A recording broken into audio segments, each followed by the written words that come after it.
O livro de Atos é o segundo volume de uma obra de duas partes unidas que hoje denominamos Lucas Atos. Foi escrito pelo mesmo autor, Lucas, que foi um colega de trabalho que viajava com Paulo. Isso é evidente a partir da introdução do livro, onde Lucas diz: "Eu escrevi o primeiro volume, que é o Evangelho, sobre todas as coisas que Jesus começou a fazer e ensinar." Agora, Lucas fornece aqui uma pista sobre o que será esse livro de Atos.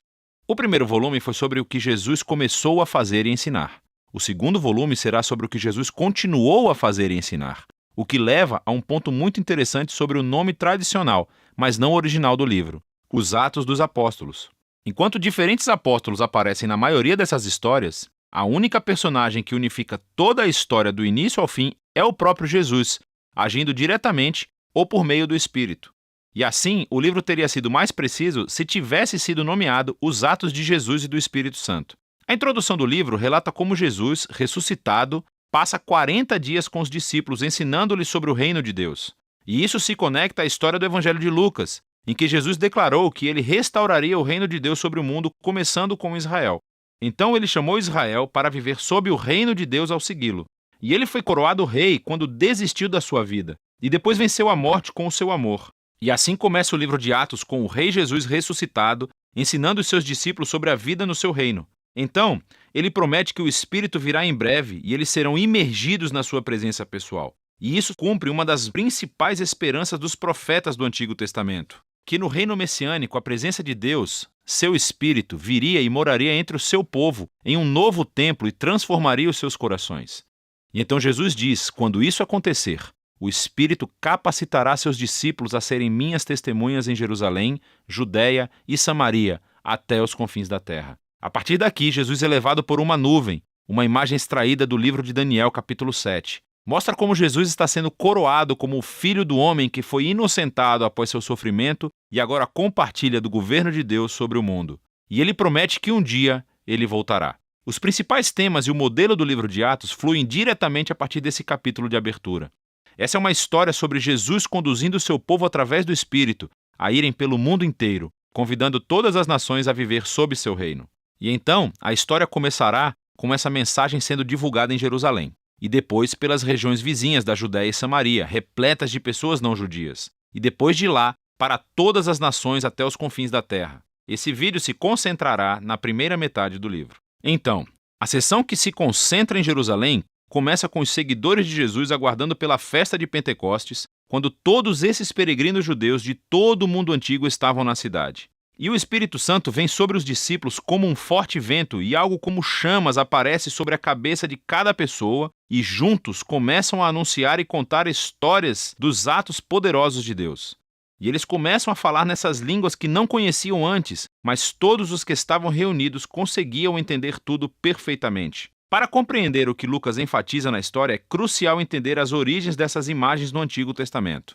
Então, primeiro, o vento e o fogo são uma alusão direta às histórias sobre a presença ardente e gloriosa de Deus enchendo o tabernáculo e o templo. E também está relacionado com as promessas proféticas de que Deus viria e viveria no novo templo do reino messiânico por meio do seu Espírito. Aqui em Atos, a presença ardente de Deus vem habitar no meio do seu povo, não em um edifício. Lucas está dizendo que o novo templo prometido pelos profetas é a nova aliança da família de Jesus, o povo de Jesus, o que se relaciona à segunda coisa que Lucas está tentando dizer aqui.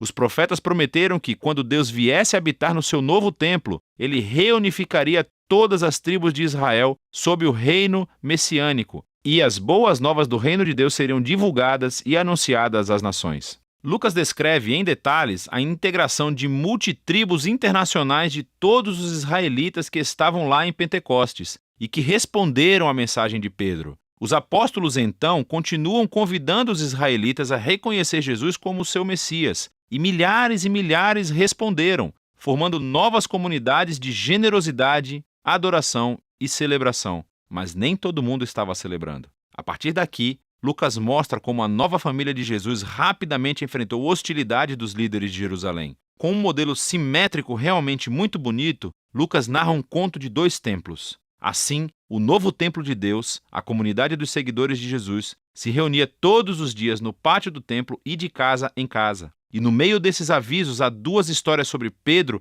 e os outros apóstolos que estavam curando pessoas nos pátios do templo e foram presos pelos líderes do templo, seguidas cada uma por um discurso de Pedro clamando que Jesus é o verdadeiro rei de Israel. E no centro de tudo, há essa história sobre os seguidores de Jesus doarem bens e propriedades para um fundo comum a fim de ajudar os pobres. O que é ótimo, e pode parecer que Lucas menciona isso de uma forma aleatória, até você perceber que esta era a única prática descrita nas leis da Torá e deveria estar acontecendo no Templo de Jerusalém com os seus líderes. Então, o ponto de vista de Lucas aqui é claro. O novo templo da comunidade de Jesus está cumprindo o propósito que Deus sempre desejou para o Templo de Jerusalém, o de ser um lugar onde céu e terra se encontram, onde as pessoas encontram a generosidade e a presença restauradora de Deus. Nesse conflito entre os dois templos, que culmina em Atos, capítulos 6 e 7, é onde começa a primeira onda de perseguições. Assim, os seguidores de Jesus continuam a se multiplicar, o que exige a presença de mais líderes. E um desses, Estevão, é uma testemunha corajosa de Jesus em Jerusalém, e ele acaba sendo preso e acusado de falar contra o templo e até mesmo de ameaçá-lo. Aqui, Estevão faz um longo discurso mostrando como os líderes de Israel sempre negaram os mensageiros que Deus lhes enviou, inclusive Jesus e os seus discípulos. Então os líderes de Jerusalém, em fúria, assassinam Estevão e iniciam uma onda de perseguições contra os seguidores de Jesus, o que expulsa a maioria deles da cidade. Contudo, isso tem um efeito paradoxal. Lucas mostra como essa estratégia, na verdade, se tornou um meio pelo qual o povo de Jesus agora é enviado à Judéia e Samaria. Nessa sessão, Lucas reúne um conjunto diversificado de histórias que mostram como a comunidade de Jesus, em sua maioria judaica e baseada em Jerusalém, tornou-se um movimento internacional e multiétnico. Então, primeiro vem a missão de Filipe em Samaria. É a terra dos inimigos odiados de Israel e muitos deles vêm a seguir Jesus. Em seguida, temos a conversão de Saulo de Tarso, mais tarde conhecido como Paulo.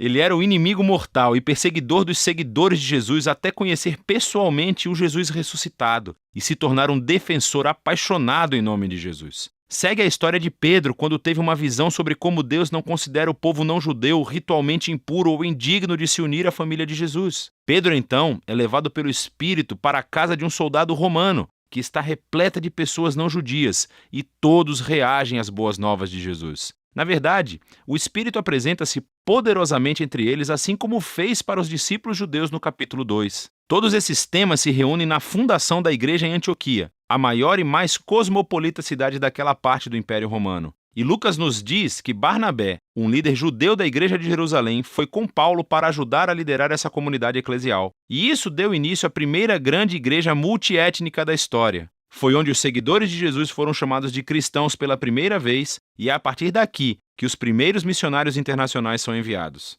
E vemos a missão de Jesus se tornando realidade, o que nos leva ao restante da história de Lucas. Mas por enquanto, essa é a primeira metade do livro de Atos.